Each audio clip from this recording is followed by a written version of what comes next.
हम घर छोड़ दें, जंगल में चले जाएं, भगवान की प्राप्ति हो जाएगी। तो जंगल में जाने से भी भगवान की प्राप्ति नहीं होती है। बैराग है क्या, ये भी समझ लें। बहुत लोग घर छोड़ने को बैराग समझते हैं, ओबी में घुस जाने में बैराग समझते हैं, कोठरी में अपने को अकेले में बंद कर लिया बैठे हैं और बोले बैराग आ गया, इससे बैराग, ये बैराग नहीं है। अगर ओबी में केवल घुस जाने से, कोठरी में घुस जाने से बैराग आ जाता, परमात्मा की प्राप्ति हो जाती, तो चूहा हमेशा विलय बैठा रहता, सांप विलय बैठे रहते हैं, और तमाम ऐसे जानवर हैं जो जंगल में एकांत में बैठे हैं, का परमात्मा की प्राप्ति हो जाएगी। गंगा जी में तमाम कछुआ हैं, कच्छप, कछुआ और मेढक, अब कुछ ऐसे हैं गंगे जी में पड़े रहा थे, उनका कल्याण हो जाएगा। नहीं नहीं, उनके भाव अच्छे नहीं। तो बैराग का मतलब क्या है, किसी भी वस्तु में राग न रह जाए, किसी का नाम बैराग है। तो घर में भी हो सकता है बैराग। आप बढ़िया घर में सब काम करते हुए, अपनी नौकरी करते हुए, पुत्र पौत्रों का पालन पोषण करते हुए भगवान का भजन करते रहे, और इतना भाव समझ ले कि मेरा नहीं, ये किसी ने दिया है, वो परमात्मा शक्ति जो है उसने दिया है, और ये कभी भी छूट सकता है, इसी का नाम बैराग है। जो वस्तुएं मिली हैं ये कभी भी छूट सकती है, हमेशा के लिए नहीं मिली। इतना अगर आ जाए जीव के मन में कि ये कभी, जितना जो भी मिला है, जो देख रहे सब सपना है, सपने में कुछ नहीं अपना है, अगर ये आ गया, बैराग हो गया, इसी का नाम बैराग है, परमात्मा की प्राप्ति हो जाएगी। तो उन 88,000 ऋषियों ने कहा महाराज ऐसी कथा सुना दो, ऐसा हमको ज्ञान दे दो जो भक्ति ज्ञान बैराग आ जाए, विवेकी बुद्धि प्राप्त हो। महाराज माया मोह निराशश्च वैष्णवै क्रियते कथम, माया मोह से हम छुटकारा मिल जाए, माया मोह निराशश्च वैष्णवै क्रियते कथम, माया मोह, हाँ ठीक है, चलो बैठे रहो, कोई दिक्कत नहीं, माया मोह से छुटकारा मिल जाए महाराज। क्योंकि इस संसार में लोगों की बुद्धि तो मनमानी काम करती है, बुद्धि मनमानी काम करती है। क्या करती है, आसुरतांगतः, लोगों की बुद्धि असुरता को प्राप्त हो गई। जिससे बात करो ठीक से बातें नहीं करता, रास्ता पूछो, किसी घर पूछो, हम काहे बताएं, होंगे कहीं रहते होंगे। बुद्धि लोगों की कलयुग के प्रताप से लोगों की बुद्धि भ्रष्ट हो चुकी है, मनमानी बात करते हैं। इसलिए गुरुजी हम चाहते हैं कोई अच्छी कथा सुना दो, अच्छी कथा, लोग कहा नहीं बढ़िया कथा सुना दो, तो बढ़िया क्या है, 88,000 ऋषियों ने कहा श्रेयसाम यद भवे श्रेयः पावना नाम च पावनम कृष्ण प्राप्ति करम शाश्वत साधनम तदवाधुना। गुरु जी इसी कथा बढ़िया सुना दो, जो बढ़िया से बढ़िया, श्रेष्ठ से श्रेष्ठ हो। अच्छा, श्रेष्ठ कथा क्या कराएगी, कृष्ण प्राप्ति करम, भगवान कन्हैया की प्राप्ति करा दे, इनका दर्शन हो जाए। ऐसी कोई कथा हो जाए जो भगवान की भक्ति उससे उपजे, और उस भक्ति का फल भक्ति उपजे, और उसमें फल क्या लगे, भगवान का दर्शन हो जाए, ऐसा फल उस भक्ति से मिल जाए। ऐसा गुरुदेव आप कर दें, क्योंकि चिंता मणि लोक सुखम, किसी को मणि मिल जाए, एक मणि मिल जाए तो लोक सुखम, पारस मन की मणि बढ़िया बढ़िया मिल जाए तो लोक सुखम, सोना दे सकती है, सोना खाली बस और को नहीं दे सकती, शांति नहीं, सोना तमाम ले लो, सोना माँ चाहे जितना इच्छा उतना सोना ले, लेकिन वो लौकिक सुख दे देगी, पारलौकिक सुख नहीं दे सकती। अच्छा, सुरुद्रो स्वर्ग संप्रदान, और कल्प वृक्ष मिल जाए तो स्वर्ग में जितने सुख हैं वो मिल सकते हैं। तो स्वर्ग के सुख बड़े अच्छे तो हैं नहीं, खाली लोग कहते बड़े अच्छे हैं। स्वर्ग में लोग, स्वर्ग में हम तो कहते हैं वैकुंठों में स्वर्ग, खाली कहाँ पर, जहाँ आप बैठे हो, अगर यहाँ बढ़िया बन जाए तो समझ लो इनसे बढ़िया और कुछ नहीं। जिस गृहस्थ आश्रम में हो अगर इसमें बढ़िया सब हो जाए तो समझ लो वैकुंठ से भी अच्छे हो, और ये बिगड़ जाए तो नरक से भी बदतर हो। दोनों बातें हैं, अगर बिगड़ जाए तो नरक से भी खराब, और बढ़िया बन जाए, आज्ञा पालक पुत्र हो, पत्नी बढ़िया सुंदर हंस के बोलने वाली हो, नौकर चाकर बढ़िया हो, और अपने आवश्यकता घर की संपत्ति हो, सद्बुद्धि सबको प्राप्त हो जाए, पूरे परिवार को भगवान की भक्ति बनी रहे, वैकुंठ से बढ़िया है। वैकुंठ के देवता भी यहाँ आते हैं। वैकुंठ से अच्छा हुए खाली मौज हो, दुनिया का करें खाली वही आनंद हो। स्वर्ग के लोग यहाँ आते हैं काहे के लिए? वहाँ पृथ्वी लोक में चलेंगे, कारण क्या है? वहाँ केवल गंध है, गंध। खीर की इच्छा हुई, बढ़िया सुगंध, जैसे लोग कहा देवतन बदिके तनी कंडी पर एक कंडा सुलगाया और तनी खीर है जुआ दिया, या तो घी शक्कर मिला करके कंडी पर उगड़ दिया, कहीं कहीं धुआं। एक जो वास है, सुंदर वास, सुवास है, यही सुंदर गंध देवताओं को प्रिय है। अच्छा बताओ, देवता बढ़िया तनी थोड़ा पेड़ा आधा तोड़ करके अब आदि पर डाल दिया, बढ़िया सुगंध होने लगी। कोई यहाँ अगियारी कहीं, कोई यहाँ अगियारी पड़ रही, खुशबू आती ना, कोई किसी के यहाँ अगियारी पड़ रही है, देवताओं का यही भोजन है। अच्छा वो पेड़ा उनका थोड़ा आगी पर डाला गया, धुआं उन्होंने ले लिया, उसका सुगंध ले लिया, और अपने लोग 5-6 पेड़ा तुरंत कटोरा में रसगुल्ला, वो तो खाली गंध पाएंगे, वो बेचारे गंध पाएंगे, यहाँ डायरेक्ट कटोरा भर खीर। ये सब यही है, ये वहां नहीं, ये सब यहाँ है, तो देवता यहाँ आते हैं। तो अगर अपना सब बढ़िया हो तो वैकुंठ यही है, यही सब आनंद है। गुरुजी जैसे स्वर्ग का जो वृक्ष कल्प वृक्ष है तो स्वर्ग की संपदा दे सकता है, उसके आगे वो भी नहीं दे सकता है। तो लेकिन गुरुदेव अगर खुश हो जाए, गुरु की कृपा हो जाए, गुरु की कृपा हो जाए तो वैकुंठम योग दुर्लभम प्रयच्छति गुरु, गुरु प्रसन्न हो जाए जिसके ऊपर, तो वैकुंठ जो योगियों के लिए भी दुर्लभ है, वो वैकुंठ गुरु दिला सकता है। बस ये है शिष्य की आस्था और गुरु का आशीर्वाद, गुरु की दयालुता। गुरु दयालु हो जाए, कृपालु हो जाए तो क्या पूछना, बढ़िया वैकुंठम योग दुर्लभम, जो योगियों को भी दुर्लभ है वो वैकुंठ की प्राप्ति हो जाती है। गुरुदेव आप हमको करोड़ों सूर्य के समान आप हमको प्राप्त हुए हो, कुछ ऐसा मार्ग बता दो जिससे विवेकी बुद्धि मिल जाए, भक्ति हमारे हृदय में भक्ति विराजमान हो जाए, वैराग आ जाए, प्रभु आपकी कृपा से भगवान का दर्शन मिल जाए, हम ये चाहते हैं। गुरुदेव ने कहा बेटा तुम्हारी बुद्धि बड़ी बढ़िया है, तुम्हारी सात्विकी बुद्धि है, अब हम तुमको वो कथा सुनाए, तदहम ते विधास्यामि सावधानतया सुनो, जिससे तुम लोगों का कल्याण हो जाएगा, तुम्हारा ही नहीं जो सुन लेगा। 88,000 ऋषियों से कहा तुम्हारा तो कल्याण हो ही जाएगा, जो कोई सुन लेगा उसका भी कल्याण हो जाएगा। तदहम ते विधास्यामि, मैं तुमको वो कथा सुनाने जा रहा हूँ जिससे कल्याण हो जाएगा। तो गुरु जी कोई नियम है?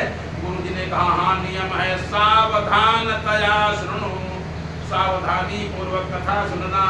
कथा जब सुनने लगो तो तुम उधर बैठ जाओ, तुम चटैया ले लो, तुम कुछ नहीं, जिसकी जहाँ इच्छा हो आराम से बैठ जाए, केवल कथा में मन लागे, किधर उधर मन न जाए, क्योंकि मन एव मनुष्याणाम कारणम बंध मोक्षयो, मन ही तो बंधन और मोक्ष का कारण है। तो उन बंधन का भी और मोक्ष का कारण कौन है? मन है। जिनका मन बढ़िया हो गया, बढ़िया का मतलब स्थिर हो गया, स्थिर का मतलब भगवान के चरणों में जिनका मन लग गया मोक्ष हो गया, और जिनका मन भटक रहा है भाई मोक्ष बहुत मुश्किल है। तो गुरुदेव ने कहा सावधानतया सुनो, कथा को सावधानी पूर्वक सुनो। सबसे पहला नियम क्या है? सावधानी बरतो, एकदम बढ़िया से कथा को सुनो, क्योंकि काल व्याल मुखाग्रास त्रास निर्णास है तवे श्रीमद्भागवतम शास्त्रम कलौ वीरेण भाषितम। सुखदेव जी ने इस कथा को जो काल के गाल में फंसे हैं, कहाँ फंसे हैं?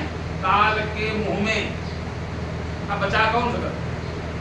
जैसे काल के मुंह में कोई चला जाए तो कौन बचा सकता है? अब पूरी दुनिया काल काल फंसी, काल के गाल में माने मुंह में, काल के गाल में। सब पता नहीं कब वो काल भगवान कृपा कर दे, बस पट से हो गया काम। कहना तो ठीक रहा है, कहना हाँ ठीक तो रहा है, लेकिन पता नहीं क्या हुआ, गिरे और चले गए, बैठे रहे बस एकदम से लुढ़क गए। तो काल प्याल मुखात्रास त्रास निर्णास है तवे, काल के गाल में फंसे हुए जीवों के उद्धार के लिए भागवत कथा है। हर पूरी दुनिया काल के गाल में है। कैसे रोड पर जा रहे हो, रोड कितना गड्ढा है जानते हो?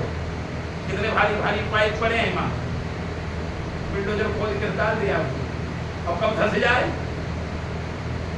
गाड़ी पर जा रहे हो कब लड़ जाए, हवाई जहाज से जा रहे हो तुम तो कहते हो अब कोई एक्सीडेंट होने वाला नहीं, जब कब गिर जाए। यानी कहीं हर व्यक्ति काल के गाल में एकदम है। काल के गाल में मकान बहुत बढ़िया बना और कब घर घर बैठ जाए पूरा, भाई नीचे की माटी सब खिसक गई और मकान ढह गया। बाद में यहाँ कुछ पहले से गड्ढा होगा और एक टू व्हीलर धस गए तभी मकान गिर गया। बाद में लोग ऐसी ऐसी बस्ताली बातें करते हैं, लेकिन जो काल के गाल में फंसा है उसको कोई बचा नहीं सकता है। बचाने वाला कौन है? कहा अगर काल के गाल में श्रीमद् भागवतम शास्त्रम, भागवत की कथा ऐसी है जो उद्धार कर देती है। भागवत की कथा है जो हर एक विपत्ति से उद्धार करा देती है। इसके अलावा और कोई उपाय संसार में नहीं बना। जन्मांतरे भवेत पुण्यम तदा भागवतम, जब जन्म जन्मांतरों के पुण्य उदय होते हैं तब भागवत प्राप्त होगी। भागवत कह रहे जन्मांतरे भवेत पुण्यम तदा भागवतम लेत। जीव पता नहीं कब से सोच रहा हो, कब से विचार कर रहा हो, भागवत सुनेंगे, कथा करवाएंगे, लेकिन कोई लोग तो सुन पाए, कोई बेचारे ऐसे ही चले गए। जब कई जन्मों के पुण्य उदय होते हैं तब भागवत की कथा प्राप्त होती है। हमारी आपकी बात जाने दो, परीक्षित महाराज को जब श्राप हो गया, इतने बड़े राजा हम तुम कितने में हैं, थोड़ा मिला है थोड़ा सा, अब वह में हमारे अभिमान हो जाता है। परीक्षित जैसा पूरे भूमंडल का राजा श्राप हो गया, आज के 7वें दिन तक्षक डसेगा। अब तक्षक डसेगा, श्राप हो गया, लेकिन पुण्यवान है राजा साहब। महात्मा लोग आ गए, तमाम महात्मा आ गए। महात्मा जब आए, महात्माओं को देखा, उस महान व्यक्ति ने, किसने? परीक्षित ने। महात्मा लोग आज हमारे यहाँ आ गए हैं, मुकुट उतारा, ये मालूम हुआ तुमको श्राप हो गया, आज के 7वें दिन तक्षक डसेगा। तक्षक डसेगा? अच्छा, जिसको तक्षक डसे वो बच सकता है? कहाँ बचने वाला? तक्षक डसेगा, मरना पड़ेगा, अकाल मृत्यु होगी, हाय प्रेत बनना पड़ेगा। और हमने पुण्य ऐसा कुछ किया नहीं, लेकिन मैं कुछ न कुछ पुण्य जरूर हमने किया होगा, तब इतने महात्मा आज हमारे यहाँ आए हैं। अगर घर पर कोई पुण्यात्मा आ जाए, विद्वान आ जाए, भागवताचार्य आ जाए, साधु आ जाए, संत आ जाए, कोई महान व्यक्ति आ जाए, समझ तुम्हारा पुण्य है उस दिन। नहीं तो खुरापाती तो आते रहते हैं, दुष्ट आते रहते, महान आत्मा आने वाला इस कलयुग में। परीक्षित ने कहा इतने महात्मा आ जाए हैं, इसके माने हमने पुण्य किया होगा क्या? तब तक एक ने बोला महाराज क्या चाहते हो? कहा जब तक तक्षक न आ जाए तब तक गायत विष्णु गाथा, हमको कोई कथा सुना दो, हम कथा सुनना चाहते हैं। अच्छा, आज का होता तो तमाम कथा सुनाने के लिए तैयार हो जाते। आप जो नाराज हो कथा ही कहा जाता। ढोलक बजाता था वो कथा कहने लगा, हारमोनियम बजा वो कथा कहने लगा, हैं नाचने गाने वाले अब कथा कहने लगे। अब तो जो नौटंकी में थे वो कथा कहने लगे, अब क्या कहा जाए? तमाम विद्वान आए हैं, लेकिन किसी ने हिम्मत नहीं उठाया कि हम कथा सुना दें, क्योंकि राजा परीक्षित नहीं ज्ञानी है। श्रोता वक्ता ज्ञान निधे कथा राम कहे गूढ़, भगवान की कथा बड़ी गूढ़ है। सुनने वाला भी ज्ञानी होना चाहिए, कहने वाला ज्ञानी होना चाहिए, दोनों ज्ञानी हों तब तो कथा समझ में आएगी, नहीं तो समझ में आने वाली नहीं है। परीक्षित महाराज बैठे, इतने में उधर से सुखदेव जी महाराज आ गए। सुखदेव जी महाराज की, सुखदेव गुरुदेव जी महाराज आ गए। राजन क्या चाहते हो? महाराज कथा। बढ़िया सुंदर से बढ़िया चौकी लग गई, बढ़िया आसन पर बैठाया। बैठाने के बाद महाराज कथा सुनना चाहता हूँ। कहे 7 दिन है, चिंता तुम क्यों करते हो? ले आचमन करो। ओम केशवाय नमः, माधवाय नमः, नारायणाय नमः। टीका लगाया, पैती बनाई, संकल्प हो गया। सप्ताह श्रीमद् भागवत महापुराण कथा श्रवणम अहं करिष्ये। हो गया संकल्प। जैसे संकल्प ने ऐसे पहला पवित्री और रखा अक्षत जल। विष्णु विष्णु श्रीमद् भगवतो विष्णु राज्ञा प्रवर्तमान। तब तक देखा तमाम देवता 4 हाथ वाले और सब मुकुट लगाए, सोने का मुकुट पीतांबर पहने चले आ रहे हैं। परीक्षित गुरुदेव ये कौन? कहाँ आने तो, जो आ रहा आने तो, कथम कोई तो रोका थोड़ा जाता। आवे जो वो सब आ गए और बैठे नहीं, खड़े हो गए। महाराज हमको पता लगा है स्वर्गलोक में। कहाँ से आ रहे हो? स्वर्गलोक से। अच्छा, स्वर्गलोक छोड़ करके यहाँ? लेकिन वहाँ नहीं अच्छा लग रहा हमको। क्यों? स्वर्ग में सब कुछ है। स्वर्ग में तो बहुत बढ़िया है। जो देखो, जैसे बहरहाल की कोई देखने गया नहीं और जो गया नहीं। एक सुख है दृष्ट सुख और एक है अदृष्ट सुख। सुख भी 2 प्रकार है, एक देखा गया और एक बिना देखा गया। स्वर्ग भैया स्वर्ग एकदम है, उनसे पूछो कहना देखेंगे रहो। उनके यहाँ भैया एकदम स्वर्ग समझो, एकदम बिल्कुल वहाँ गए, ऐसी लगी थी पूरा स्वर्ग। अच्छा, स्वर्ग में कितनी बार जा चुके हो? देखा है स्वर्ग? कला नहीं, सुना है। तो यह है श्रुत सुख, श्रुत सुना हुआ, और एक है दृष्ट देखा हुआ। तो ये जो देख रहे हो, तो देख रहे हो सुख ना, हुआ खाली सुना हुआ है। क्या है सुख? पुराण में लिखा, हम लोग मानते हैं। तो जैसे आए कहा तुम लोग वहां से काहे चले आए? कल वहां आनंद नहीं आ रहा है। क्या आनंद नहीं आ रहा है? वहां कोई कथा नहीं सुनता और न कोई कहा है। वहां अभियारी तक नहीं बरत, वहां कोई ब्राह्मणों भोजन नहीं करवाता, कोई किसी पैर नहीं छूता। कहे वहां सबे स्वर्ग में है, सबे मस्त में है। और जहाँ सब मस्ती में हो तो कौन किसका आदर करेगा? कारण तुझे कोई कमजोर का तो मुख स्वर्ग है, हम स्वर्ग है।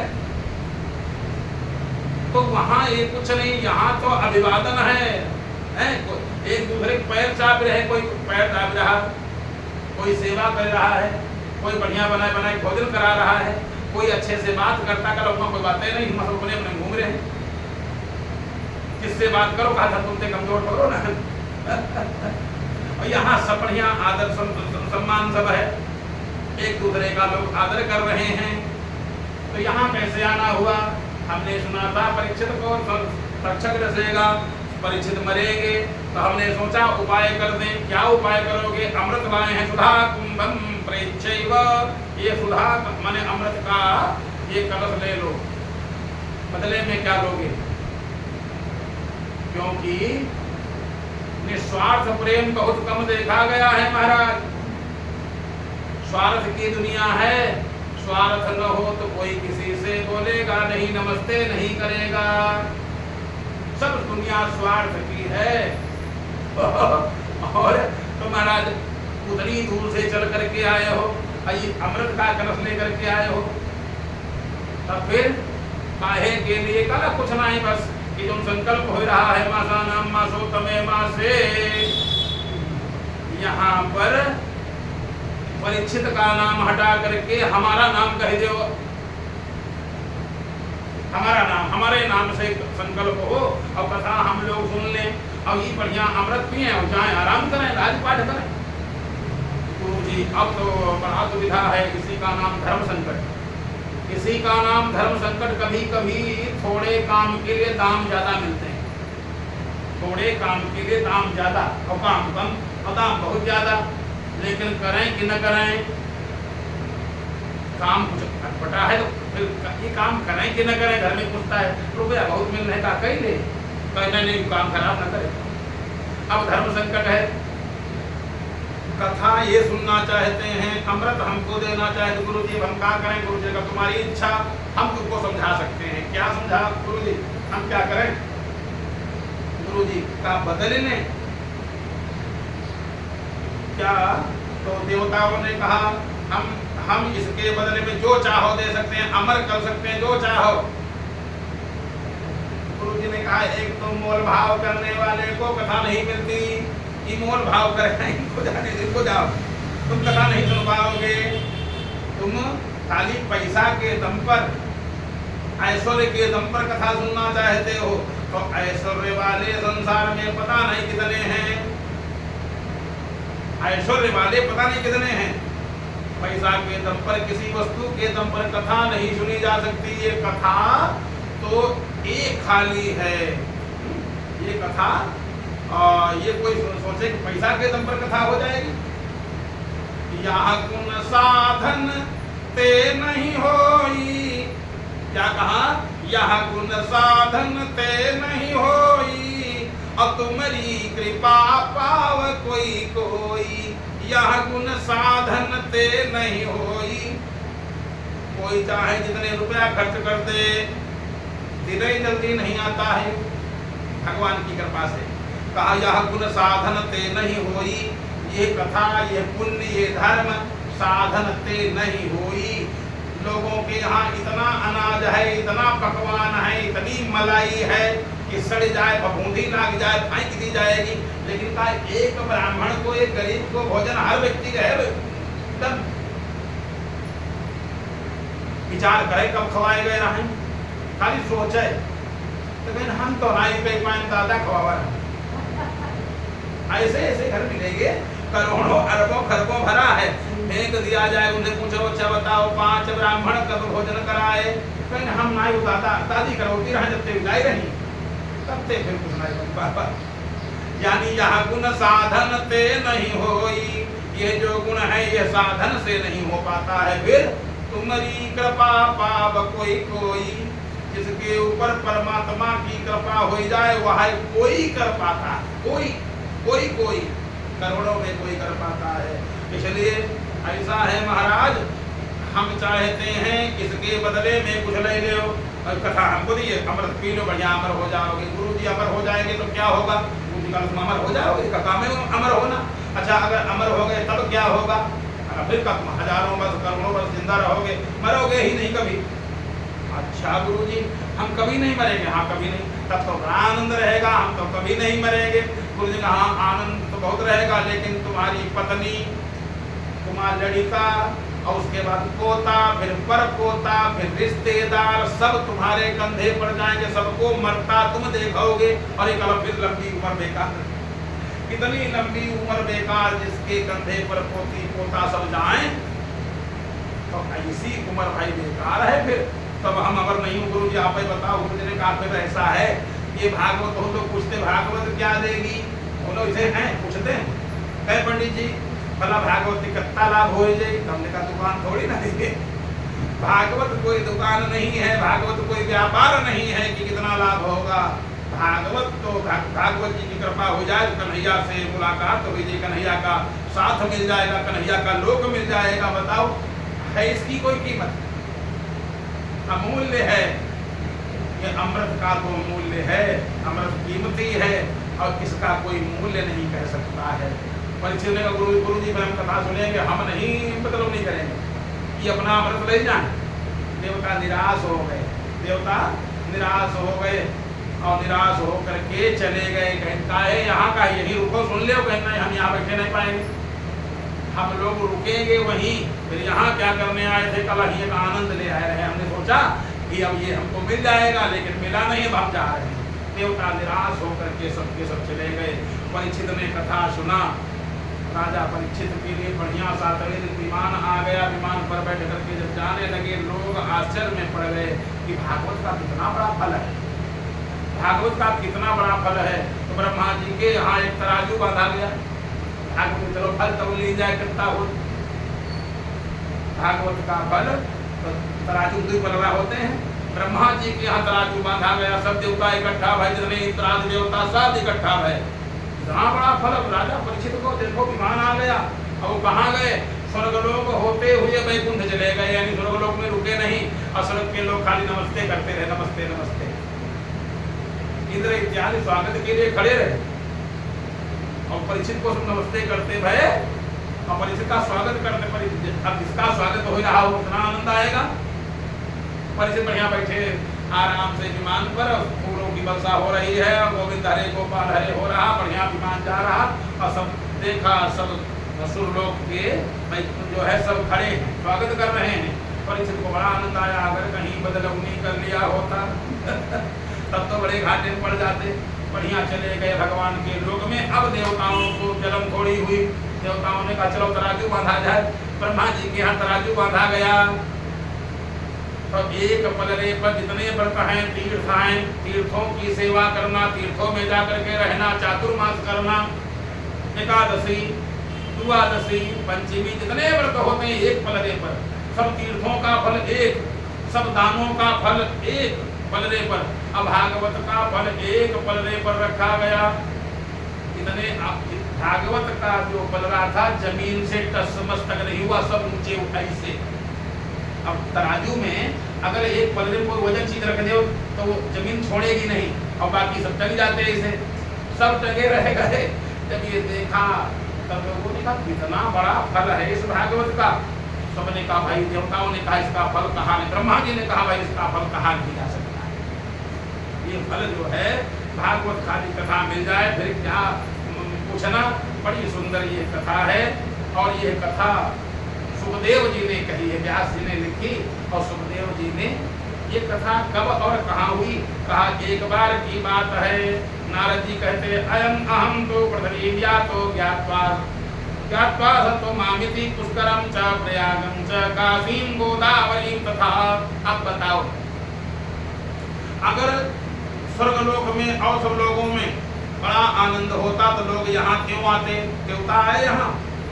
अब नारद जी स्वर्ग में रहने, स्वर्ग में नारद जी बढ़िया आराम से जाते, वैकुंठ में नारद, क्यों तीनों लोगों में छूट है। नारद जी आए और आकर के कहाँ गए, पृथ्वी व्यातो, पृथ्वी लोक, पहले पुष्करम, प्रयागम, काशीम, गोदावरीम, स्वर्ग में स्वर्ग से आए, काशी, गोदावरी, सब कहीं, अयोध्या, सब कहीं घूमे, कहीं शांति नहीं मिली, कहीं पर शांति नहीं मिली। अब क्या करें, मन में विचार किया अब चले जाएं, अब जा रहे हैं। जब यहाँ शांति नहीं, वहाँ भी शांति नहीं, यहाँ भी शांति नहीं, अब कहाँ जाएं। चलो छोड़ो, चलो भगवान के यहाँ जाते हैं, वैकुंठ, वैकुंठ में चले जाएंगे। तो जा रहे थे, हरिक्षेत्रम कुरुक्षेत्रम श्रीरंगम सेतुबंधनम, हरिक्षेत्र सेतुबंध रामेश्वरम, कुरुक्षेत्र, सब कहीं गए लेकिन शांति नहीं मिली, क्योंकि पूरे संसार में कलयुग का बोलबाला हो चुका है, शांति कहाँ मिले। इस संसार में सत्यम नास्ति तपः शौचम दया दानम न विद्यते, सांच बोलने वालों की कमी। तपः, तपस्या भी लोग करते हैं तो केवल ड्रामा, तो ड्रामा, तपस्या के नाम पर ड्रामा है, पवित्रता नाम की चीज नहीं। तपः शौचम दया दानम, दयावान लोग हैं नहीं। कहो थोड़े से लोभ के मारे सगे भाई को मार डालें, बाप को मार डालें। अब दया नाम की चीज नहीं बची। दया, पहले लोग दयावान थे, अब कौन दयावान है। अपने मातरम पितरम पुत्रम भ्रातरम मातृहत्तमम, माता जी को मार डालें, पिताजी को मार डालें, सगे भाई को मार डालें, गुरु को मार डालें, मार डालते हैं, थोड़े से लोभ के लिए मार डालते हैं। तो इसलिए कहा तपसा, ना कहीं पर तपस्या बची, न सत्यम नास्ति तपः शौचम दया दानम न विद्यते। बचा क्या है, उदरम भरिणो जीवाः, जो लोग हैं पेट भर जाए, खाली पेट भर जाए बस। उदरम भरिणो जीवा बरा का कूढ़ भाषिणः, जिससे बात करो कूढ़ बोलेगा, ऐसा कूढ़ बोलेगा कुछ कहने को नहीं। न बड़ा देखें, न बूढ़ा देखें, न महात्मा देखें, न माता न पिता, ऐसी बात बोलते हैं कि हृदय फट जाए। कूढ़ भाषिणः, कूढ़ बोलने वाले सब हैं। उदरम भरिणो जीवा, और जीव क्या है, खाली पेट भर जाए इतना, यानी उस परमात्मा पर इतना भी विश्वास नहीं है कि जिसने जीवन दिया है पेट तो भर ही देगा, पेट भरेगा, लेकिन विश्वास नहीं है। पेट भरने के लिए पता नहीं कितने बड़े प्रपंच कर रहे हैं लोग, बेईमानी, चोरी, पता नहीं कितना कितना क्या नहीं कर रहे हैं। उदरम भरिनो जीवाः, अच्छा माता पिता भी यही कहते हैं पेट भैया भर जाए। माता पिता बालक नि बुलावहि, और उदर भरे सोई धर्म सिखावहि। उदर भरे सोई धर्म सिखावहि। बेटा आए तो कुछ पढ़ गए हो कि पेट भर जाए। अपना यहाँ अमेरिका ऐसे दूर विदेश में कि यहाँ पर शरीर को कीड़ों ने खा लिया, पता तक नहीं चला कब मरे थे, खाली पैसा कमाने। अर्थ युग है ना, कलयुग में अर्थ उदरम भरिनो जीवाः, बस पेट भर जाए। ऐसी बढ़िया बढ़िया लोग शिक्षा पाए हैं कि घर छोड़ करके चले गए, 10 साल तक माता पिता का हाल नहीं लिया, वहाँ प्राण निकल गए, कीड़ों ने खा लिया। पड़ोसियों ने जब देखा कीड़ा कहाँ से निकल रहे, तब दरवाजा तोड़ा, देखा वहाँ खाली कंकाल मिला, बस हड्डियां मिली थोड़ी बहुत। उदरम भरिनो जीवाः, पेट भरने में खाली लोग लगे हैं, बस क्या करना चाहिए क्या नहीं करना चाहिए इस पर कोई विचार नहीं। बराका कूढ़भाषिणः, इस प्रकार से कूढ़भाषी लोग हो गए हैं। नारद जी ने कहा बेकार हो गया संसार। आए थे देखने, आए थे यहाँ देखने, बेकार अब जा रहा हूँ। लेकिन तब तक जा ही रहे थे और इतने में मथुरा वृंदावन पहुँच गए। चलो रास्ते में मथुरा वृंदावन पड़ा। मथुरा वृंदावन जाने के समय मथुरा वृंदावन में पहुँचे। मथुरा और वृंदावन में जब पहुँचे वहाँ देखा वहाँ आनंद आ रहा है। वहाँ कारण क्या है, वहाँ भक्ति हो रही है। अच्छा भजन वाले व्यक्ति को भक्ति मिल जाए, जैसे कोई व्यक्ति पुजारी है और उसका पूजा मिल जाए, बड़ा आनंद आ जाएगा। कथा सुनने वाला है, कथा मिल जाए, और कथा सुनने वाला है परपंच मिल जाए, पूरा दिन निकल जाए कि ना हाँ यार जाने नहीं मिला, कितनी जल्दी दिन कटेगा, और कायम कटा परपंच। तो जिसको जिसका मन जिसमें फंसा हुआ है उसको वो तो मिल जाए। नारद जी ने जैसे देखा मथुरा वृंदावन में पहुंचे, बढ़िया वहाँ राधे राधे, जहाँ देखो वहाँ राधे राधे राधे राधे गोविंद गोविंद राधे, बढ़िया भक्ति चल रही, भजन हो रहा है। नारद जी ने बीड़ा निकाला, बढ़िया सुंदर तान दे दिया, और नारायण नारायण की जगह पर भी राधे राधे गोविंद गोविंद राधे, और थोड़ी देर राधे राधे कर पाए। इस संसार में बड़ा मुश्किल यह है, 1-2 दिन ठीक से बीते तब तक टेलीफोन आ जाता है, वहाँ से आ गया कहीं वहाँ से आ गया। 2-4 दिन थोड़े आनंद आए काल कि अब बढ़िया से बनाया खाया, भगवान की भक्ति किया, कहीं चलो अब 2-4 दिन से सकून है। और तब तक टेलीफोन की घंटी बजी, जल्दी जाओ, तुम्हारा खेत फला व्यक्ति ने जोत लिया है, वहाँ जल्दी जाओ, उनको मार डाले हैं, वो अस्पताल में भर्ती हैं। यानी थोड़ा आनंद आ पाया 2-4 साल के बाद, अब थोड़ा आनंद बस आया ही था, और तब तक फिर दुख हमें बदल गया। नारद जी सब कहीं पुष्कर प्रयाग सब कहीं गए, हरि क्षेत्र कुरुक्षेत्र श्री रंगनाथ सब कहीं गए, और कहीं पर शांति मिली नहीं। थोड़ा मथुरा वृंदावन में थोड़ा सा सुकून मिला। इतने में एक औरत बड़ी तेज से चिल्लाई, स्त्री चिल्ला रही, हाय बचाओ, हाय राम हाय राम हाय राम हाय राम बचाओ, हरे राम।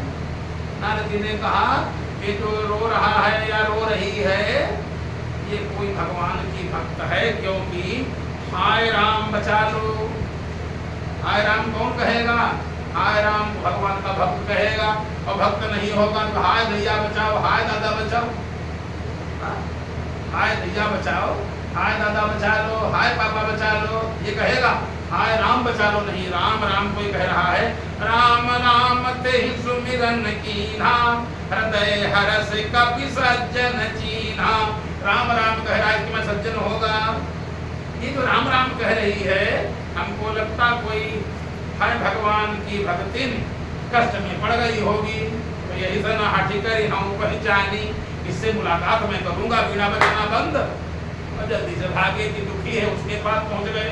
देखा भीड़ लगी, वहां भीड़ को चीरते हुए नारद जी पहुंचे। देखा एक स्त्री रो रही है, हाय बचा लो, हे भगवान हे भगवान। भगवान भगवान कह रही, लेकिन भगवान भी रक्षा नहीं कर रहे, कारण कलयुग है। कलयुग में भगवान भी रक्षा नहीं करते, कारण युग तो कलयुग है ना। भगवान कहते भाई हम क्या करें, जिसका युग है, जिसका राज्य है, भाई राज्य शासन तो उसी का चलेगा। तो ये चिल्ला रही है। नारद जी पहुंचे, देखा वृद्धौ दो पतिते पार्श्वे, पास में दुई बूढ़े लोग लेटे हैं। अब कभी बहुत देर के बाद सांस ले लेते हैं, तो बहुत देर के बाद सांस उनकी चढ़ जाती है। वृद्धौ दो पतितौ पार्श्वे, पास में दुई लोग एकदम बूढ़े जर्जर शरीर। नारद जी ने देखा तमाम स्त्रियों, अरे तुम तो कहीं हटो हटो भाई, रास्ता दो हाल पूछे। जैसे उस स्त्री ने देखा, अरे भो भो साधो क्षणं तिष्ठ मच्चिंताम विनाशय दर्शनम तव लोकस्य सर्वथा घरम परम। भो भो साधो, अरे बाबा थोड़ी, बाबा आप रुक जाओ, बाबा रुक जाओ, जाना नहीं। जैसे देखा उसने, जो स्त्री है ऐसे देखा बाबा को, उसको आराम मिला, उस स्त्री को आराम मिला। संत का दर्शन ही, संत का दर्शन हो जाए शांति मिल जाती, इसमें संशय नहीं। लेकिन संत हो, नारद जी महान संत हैं। नारद को जैसे देखा, बाबा आप जाना नहीं, थोड़ा रुक जाओ, हमारे दुख को दूर कर दो। भो भो साधो क्षणं तिष्ठ मच्चिंताम विनाशय दर्शनम तव लोकस्य सर्वथा घरम परम। आपका दर्शन हमारे पाप को दूर कर रहा है। साधुओं का दर्शन पाप को दूर कर देता है, संतों का दर्शन, विद्वानों का दर्शन पाप को दूर कर देता है। आप रुक जाओ थोड़ी देर के लिए। बाबा रुक गए। बाबा ने कहा, एक बात बताओ, तुम हो कौन? और जो ये लोग एक की, ये फल लिए खड़ी, ये मिठाई लिए खड़ी, ये फूल लिए खड़ी हैं, ये जल लिए खड़ी, ये सब लोग कौन है? ये तुम्हारा परिवार है? उसने कहा परिवार है, समझो। जो मदद कर दे कष्ट में, उसको परिवार ही समझो। तुम्हारी मुसीबत में, तुम्हारे दुख में जो आ जाए, मदद करे, वही तो परिवार है। नहीं तो परिवार तो तमाम है, और जो कुछ भी न करे, काहे का परिवार? हाँ, ये सब परिवार है। ये कौन है जो फल लिए हैं? ये वनस्पति महाराज की पत्नी है। और ये कौन है जो जल लिए? ये गंगा जी हैं। क्या ये गंगा जी हैं? हाँ, गंगा इन्होंने अपना नाम रख लिया कि अरे कहा नहीं, वही गंगा भगीरथ वाली जो भगीरथ लाए थे, शांतनु की पत्नी, वही गंगा है। ये सरजू महारानी है। जल लिए खड़ी, कोई फल लिए खड़ा है, कोई पंखा झल रही है, पवन की पत्नी पंखा झल रही है। ये कौन? पवन। अभी तो इतनी बड़ी बड़ी देवियां तुम्हारी सेवा कर रही हैं, तो तुम कौन हो? अगर डीएम साहब पंखा झलें, कमिश्नर साहब भोजन लेके आवे जिसके घर पर, तो इसके माने वो कोई बहुत बड़ा अधिकारी होगा। तुम कौन हो जो इतने बड़ी बड़ी देवियां, सब देवता सब तुम्हारे लिए फल फूल लिए जल लिए खड़े, तब भी तुम रो रही हो। सेवा इतनी तुम्हारे हो रही, त्यों तुम रो रही हो। स्त्री बोली, सेवा कितनी भी हो जाए, अगर अंदर कुछ दुख दर्द है तो सेवा से दर्द जाता। थोड़ी देर के लिए खाली शांति मिल जाती कि हाँ चलो, उन्होंने हाल पूछ लिया। उन्होंने भी टेलीफोन करके हमारा हाल पूछा, लेकिन बताओ दर्द कितना कम हुआ? दुख कितना कम हुआ? किसी घर में आग लग गई, किसी का कोई स्वजन मर गया, अब कोई टेलीफोन पर टेलीफोन करे तो वो टेलीफोन भी खराब लगता है। दर्द कितना कम हुआ? इतने लोग सब सेवा करने वाले हैं, और दुख काहे के लिए तुम दुखी हो? ये कौन है तुम्हारे, और तुम कौन हो? और रो रही, इतनी देवियां तुम्हारी सेवा कर रही। महाराज सब लोग सेवा कर रहे हैं, लेकिन हमारे मन को शांति नहीं है। तो तुम हो कौन? अहम भक्ति विख्याता इवहु में तनया मतहु तनयो, अहम भक्ति विख्याता इमहु में तनयो मतहु तनयो मतहु। ये हमारा नाम भक्ति है, ये हमारे दो लड़का हैं। क्या तुम नौजवान और लड़का बूढ़े, ये हम पहली बार देख रहे हैं। लड़का बूढ़े, वो भी करवट नहीं बदल पा रहे हैं, श्वास जब तक कभी कदार ले लेते हैं, बाल एकदम पके हैं, आंखों से दिखाई नहीं पड़ता, श्वास जब तक ले लेते हैं एकदम रोगग्रस्त हैं। ये तुम्हारे तुम भक्ति हो, कौन वाली भक्ति? नाम अपना रख लिया कि भक्ति नहीं कहा, ओरिजिनल भक्ति भगवान की मैं भक्ति। अच्छा, और ये तुम्हारे लड़का हैं, ऐसा कैसे हो गया, ऐसा कैसे हो गया। धरती माता ने कहा महाराज हमारी पूरी बात सुनो। क्या? उत्पन्नात विदेशा हम वृद्धिम कर्नाटके घटा। हम द्रविड़ देश में उत्पन्न हुई, कर्नाटक में बड़ी हुई। अब गुर्जरे जीर्णताम गता, गुजरात में जब हम पहुंची तो वहां जीर्ण हो गई, बूढ़ी हो गई। किसी अब हमारे लड़का भी बूढ़े हो गए। गुजरात में पहुंचते महाराष्ट्र गुर्जरे जीर्णताम गता, कहीं कहीं महाराष्ट्र में, फिर गुजरात में जहां पहुंची बस वहीं पर पहुंची। यहाँ जब हम आई उद्योग करके किसी प्रकार से साधन करके हम लोग मथुरा वृंदावन चले आए तीनों लोग। यहाँ जब आए तो हम तो नवयुवती हो गई, हमारा एकदम शरीर बदल गया। हम आई और हमारा शरीर बदल गया एकदम, हम नौजवान और नवयुवती हो गई। और लड़का हमारे जैसे तैसे, इनके वही भोजन, वही हवा, वही पानी, सब कुछ वही है, लेकिन हम तीनों लोगों में से हम तो ठीक हो गई। और लड़का हमारे वही, कभी कभी लोग कहते हैं वहाँ वाली दवाई जो हम खाएं तुम मुँह खा ले और वो एक्शन के बजाय रिएक्शन हो जाता है। जैसे कहीं तुम्हारा पर्चा रखा हो डॉक्टर साहब फीस काहे देख पर है, कहीं दवाई तुम लाए रहो, कहीं हाँ काहे की दवाई है बुखार के, कहीं वहाँ वाला पर्चा हम करे जो हम खरीद खा लें। कभी ऐसा न करे, पता नहीं तुम्हारे कौन बुखार हो, ये कौन बुखार आ रहा हो, तो ऐसा काम न करे। कहाँ देखो तीनों लोग हम एक ही स्थान पर आए। लड़का बच्चे थे तीनों, दोनों बच्चा लड़का जैसे तैसे बूढ़े और हम नौजवान हो गए। पता नहीं बाबा कैसा ये दिन आ गया, कैसा समय आ गया है। बाबा ने कहा तुम चिंता न करो, अब हम इसको ध्यान से देखेंगे, हम ध्यान से देखेंगे। नारद जी ने कहा देखो देवी तुम चिंता न करो, तुम सुख से यहीं पर रुको। ये युग कलयुग आ गया है, कलयुग इस समय चल रहा है। यहाँ भगवान की भक्ति होती है, कहाँ? मथुरा वृंदावन में। यहाँ भक्ति करने वाले लोग हैं, और जहाँ पर भक्ति करने वाले होंगे वहाँ तो भक्ति अपने आप अच्छी हो जाएगी। तुम अच्छी हो गई, और तुम्हारे इनका नाम क्या है? ज्ञान वैराग नामानो काल योगे न जर्जरो। ज्ञान वैराग, ये जो ज्ञान और वैराग हैं इनको कोई पूछने वाला नहीं है। और जिसको कोई पूछने वाला न हो, बताओ कैसे? जैसे जिसको कोई पूछने वाला न हो, घर में बाहर कहीं पर जैसे कोई व्यक्ति मिल जाए तुमको, अब बहुत 40 साल का, और दरवाजे बैठा है, एक डंडा लिए, चल नहीं पा रहा है, और कहाँ हालू है? कहीं तुम तो भैया हाल पूछ रहे हो, हमारा कोई हालू नहीं पूछो। तो कहा तुम बूढ़े हो? नहीं बूढ़े नहीं। फिर हमका कोई भोजन नहीं देता, हमको कोई हाले नहीं पूछता, हम देखने में बूढ़े लगते हैं, हम बूढ़े हैं नहीं हैं। काल योगे न जर्जरऊ, समय हमारा विपरीत है, इसलिए हम जर्जर हो गए हैं। तो इनका ज्ञान और वैराग को पूछने वाला कोई यहाँ कोई ग्राहक ही नहीं। मथुरा वृंदावन में भक्ति तो खूब होती है, लेकिन ज्ञान वैराग से मतलब नहीं है। मथुरा वृंदावन आज भी चले जाओ, कहीं बढ़िया चकाचक खाओ, चकाचक रहो, हर चीज चकाचक लगा, चकाचक बढ़िया पाओ, तो मजे से खाते हैं।